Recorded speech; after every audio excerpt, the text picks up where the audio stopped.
Sahyadri bulletin media partner Nagar Sahyadri associated by Sahyadri publication.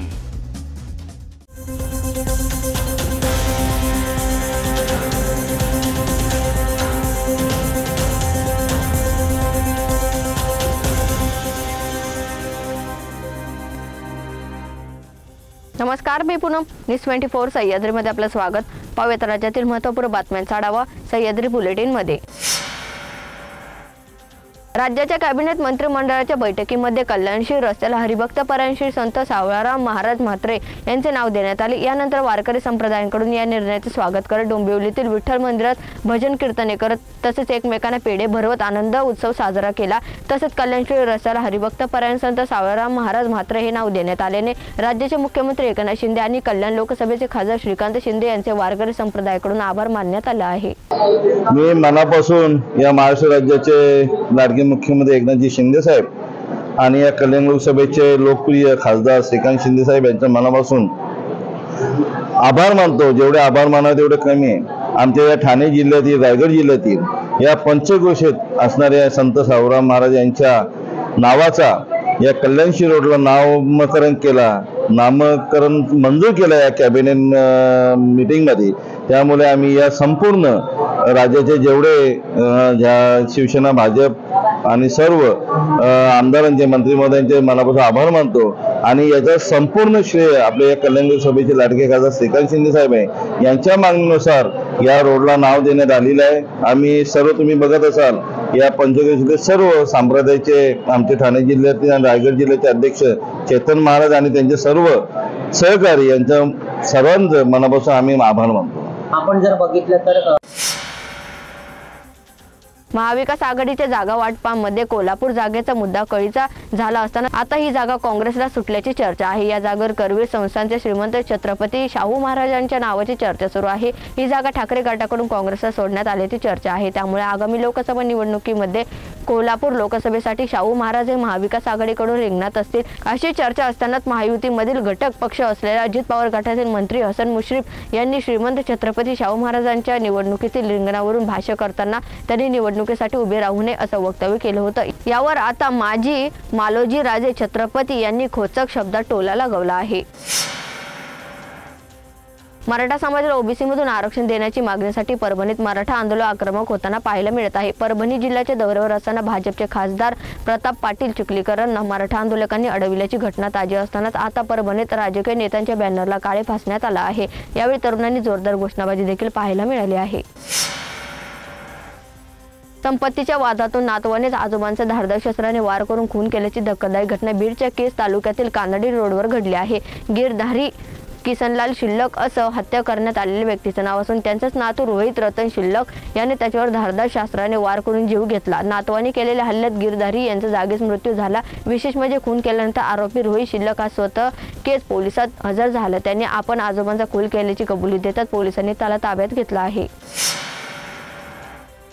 पुण्यातील मागील काही दिवसांपासून ड्रग्ज प्रकरणाची चांगली चर्चा सुरू आहे। देशातील सर्वात मोठ्या ड्रग्ज रॅकेटचा खुलासा पुणे पोलिसांनी केल्यानंतर आता पुणे पोलिसांकडून आरोपीचे आणि या संपूर्ण प्रकरणाचे पाळेमुळे शोधण्याचा सर्वतोपरी प्रयत्न सुरू आहे। यातच या संपूर्ण प्रकरणाचा मास्टरमाइंड असलेला संदीप धुनियाजी प्रेयसीचा ड्रग्ज प्रकरणी समावेश असण्याची शक्यता आहे। संदीपची प्रेयसी सोनम पंडितची पुणे पोलिसांनी चौकशी केली आहे। सह्याद्री बुलेटिन मध्ये घेऊ एक छोटीशी विश्रांती। रोकठोक पत्रकारिता, निर्भीड बाणा आणि कणखर भूमिका, महाराष्ट्राचा सखा, सत्याचा पाठीराखा, शब्दांचं सामर्थ्य, विश्वसनीयतेची उंची, न्यूज 24 सह्याद्री। विश्रांतीनंतर तुमचे पुन्हा एकदा स्वागत। पाहूयात पुढील बातमी। यंदा मनसेचा वर्धापन दिन हा नाशिकमध्ये साजरा केला जाणार असून याच पार्श्वभूमीवर राज ठाकरे सहकुटुंब काळाराम मंदिरात जाऊन दर्शन घेणार आहेत। राज ठाकरे काळाराम मंदिरात येणार असल्याचे मन सैनिकांकडून काळाराम मंदिर परिसरातील देखील जोरदार बॅनरबाजी करण्यात येत आहे। अयोध्येत राम आले, आता महाराष्ट्रात रामाचे राज आले पाहिजे अशा पद्धतीत बॅनर काळाराम मंदिर परिसरात लावण्यात आले आहे। तसेच शहरात देखील विविध ठिकाणी भावी मुख्यमंत्री म्हणून राज ठाकरे यांचे बॅनर लावण्यात आले आहे। गोव्यातील मडगाव शहरातील एका स्टेशनरी दुकानाला आग लागून लाखोंची हानी झाली आहे. येथील लॉयला हायस्कूल जवळ मेसर्स सेलिब्रेशन गिफ्ट कम स्टेशनरी या दुकानाला आज बुधवारी पहाटे 5:15 दरम्यान आग लागली. या आगीत संपूर्ण माल जळून खाक झाला, तर याच दुकानातील जोडून असलेल्या messrs Sai Xerox and stationery shop या दुकानालाही आगीची झळ बसली. मडगाव अग्निशामक दलाच्या जवानांनी नंतर घटनास्थळी धाव घेऊन आग विझवताना 50 लाखाची मालमत्ता बचावली. मेसर्स सेलिब्रेशन हे दुकान संजय नाईक यांच्या मालकीचे असून आगीचे नेमके कारण स्पष्ट होऊ शकले नसले तर शॉर्ट सर्किटमुळे ही दुर्घटना घडली असावी असा अग्निशामक दलाचा कयास आहे. दलाचे अधिकारी नारायण ठक्कर यांच्या मार्गदर्शनाखाली दलाच्या जवानांनी सुमारे 3 तासांच्या अथक परिश्रमानंतर ही आग बुझवण्याचं यश मिळालं आहे. 2 बंबांचा वापर करण्यात आला आहे. शिवसेना पक्षाचे नेते आणि मुख्यमंत्री एकनाथ शिंदे यांच्याकडे किरण सामंत यांच्या उमेदवारीबाबत ठराव दिला जाणार आहे. रत्नागिरी जिल्ह्यातल्या शहरातील प्रमुख पदाधिकाऱ्यांनी केलेल्या ठरावामुळे लोकसभेच्या जागेवरून चुरस वाढली आहे. किरण सामंत यांनाच उमेदवारी मिळावी म्हणून शिवसेनेचे पदाधिकारी कार्यकर्ते अधिक आक्रमक आणि सक्रिय झाले आहेत. सध्याच्या घडामोडी पाहता शिवसेनेच्या ठरावाला विशेष महत्त्व आहे, कारण किरण सामंत यांच्या नावाचा जिल्ह्यातला पहिलाच ठराव आहे.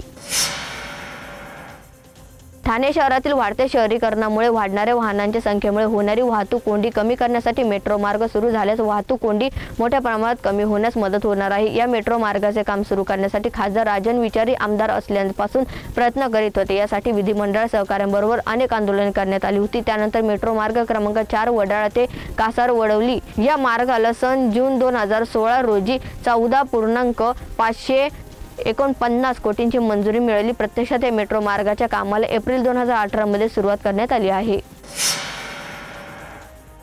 बिहारमध्ये गुन्हेगारी पुन्हा एकदा दिवसाढवळ्या निर्गुण हत्या घडवून आणली आहे. बिहारमधील कटिहार शहरामध्ये भाजपच्या महिला आमदार पुतण्याची शूटर्सनी दिवसाढवळ्या गोळ्या झाडून हत्या केली. आज सकाळी हल्लेखोरांनी कटिहार जिल्ह्यातील कोढा येथील भाजप आमदार कविता पासवान यांच्या पुतण्याला लक्ष्य करण्यात आले. भर बाजारात झालेल्या गोळीबारामध्ये भाजप आमदारांच्या पुतण्याला घटनास्थळी मृत्यू झाला. मृत तरुणाचं नाव नीरज पासवान असल्याचं सांगण्यात येत असून तो कोढा येथील महिला खासदार कविता पासवान यांचा पुतण्या होता.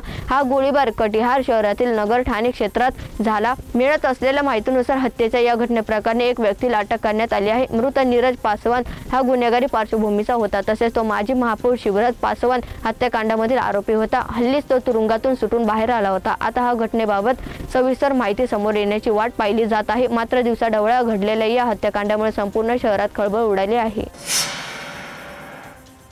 सह्याद्री बुलेटिन मध्ये त्या संबंध मात्र तुम्ही पाहत राहा न्यूज 24 सह्याद्री.